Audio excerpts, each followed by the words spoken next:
looking, especially for, my clients and patients, of ways to boost, like making every bite count, with fiber, including, phytonutrients coming from plant-based foods, and some healthy fats.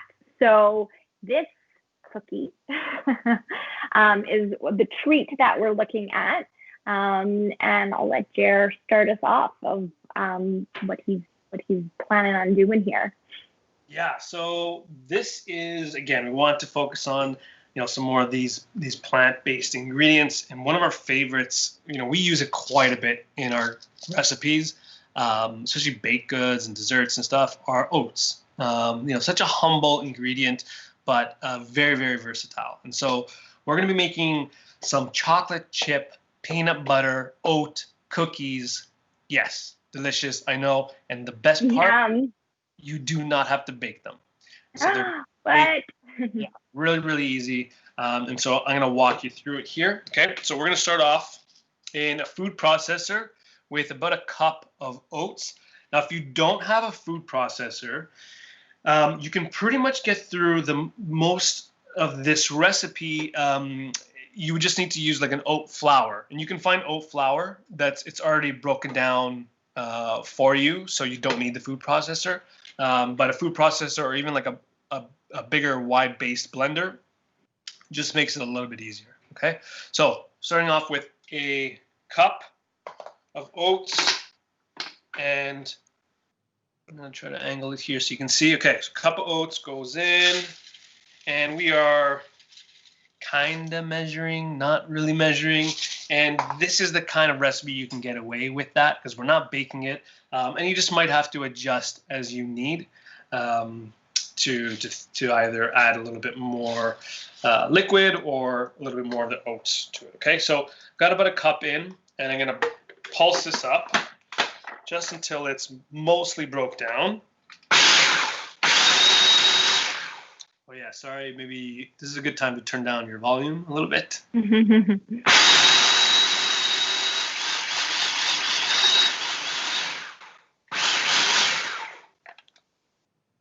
All right, so it's mostly ground down, not to the point of a flour, but almost like if you see like those quick cook oats.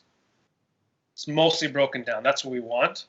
Okay, and then I'm going to add, for a little bit of sweetness, I'm adding some dates here. So about half a cup of dates. And this is going to provide some sweetness. It's going to help to pull everything together as well. And I'm also going to add, this is optional, but I had some dark chocolate chips. So this is 70% dark chocolate, like 2 tablespoons. I don't need a lot. Perfect. 2 tablespoons of that. Okay. And we're also going to add, for some more chocolatey flavor, we're going to add some cocoa powder, right? So this is pure cocoa. And we're going to add 2 tablespoons of this. So we're going to get a really nice chocolatey hit here. Yeah, and that also, the cocoa powder, if it's more than 80% cocoa, that actually has those flavonoids, right, that are also anti-inflammatory. And from a heart health perspective, it's also good for your heart. So unfortunately, it doesn't work that way with milk or white chocolate. It has to be a dark chocolate. All right. And then this is when you can kind of get creative with it. So if you want to add any other nuts and seeds, you can definitely, put whatever you want in here. So walnuts would work really well. I just happen to have some pistachios. So yeah, and that's really great because you want to add some of those fatty acids.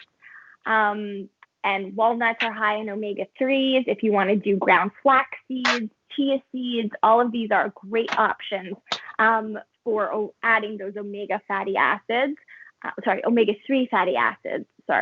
And again, those have those anti-inflammatory properties that you want to kind of boost in anywhere you can. Okay, and so that's pretty much all of our dry ingredients, and I'm going to pulse this up again until they're all pretty well broken down to a similar consistency.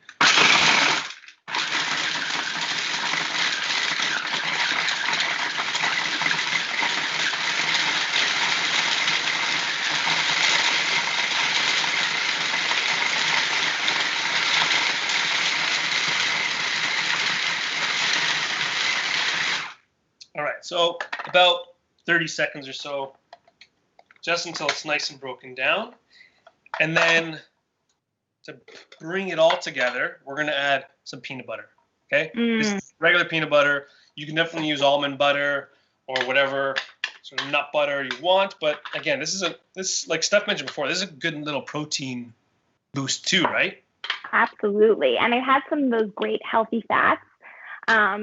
So, fiber, healthy fats, protein, these are all ingredients that are going to keep you fuller for longer. So I don't know about you, but my typical breakfast, even though we're at home, I still enjoy like a grab and go type of thing. So I tend to have like a breakfast type of a cookie with lots of, whole grains made with oats, nuts and seeds. I'll have a cup of milk with it and maybe a fruit.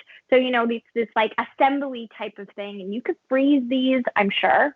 Jeremy will let Jeremy let us know. But I tend to make like muffins or breakfast cookies. I freeze them. And then it's super easy to eat and have once you sit down.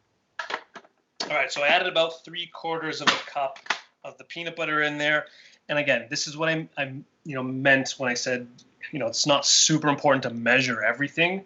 We're kind of eyeballing it. If I find that it's not really coming together really well, I'll add a little bit more peanut butter. If it's just really wet, then I'll add some more oats. Okay, and I can sort of balance it out that way. Okay, so last little bit of blending.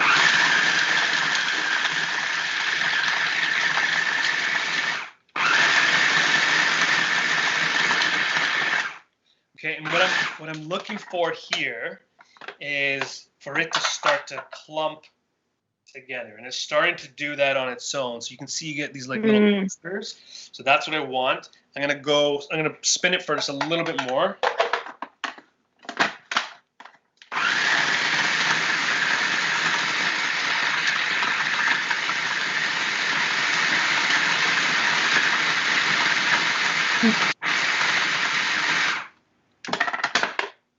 Okay, so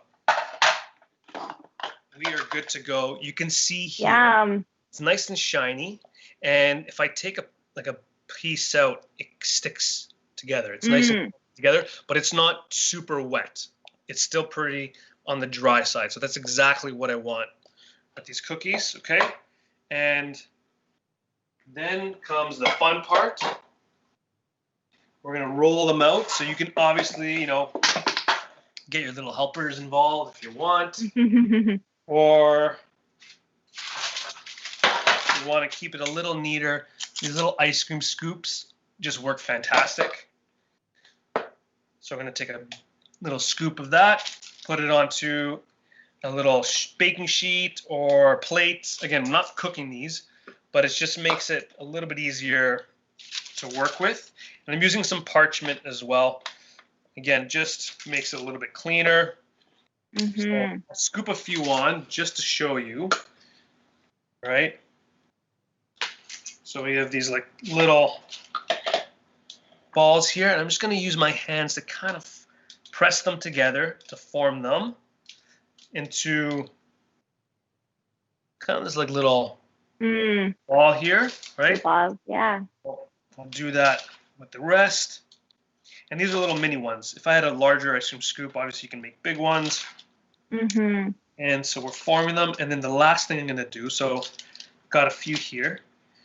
We're going to use a fork, and we're just going to sort of gently press them.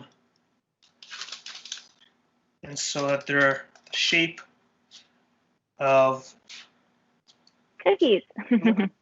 Yeah. Nice. Yeah, and then, having that with a little cup of tea, right? Green tea. That's also high in those anti-inflammatory foods. Again, could really complement this wonderful little dessert or breakfast or snack. Yeah. So press the rest of them here. And these I would probably pop in the fridge for about 10-15 minutes, just so they firm up a little bit more.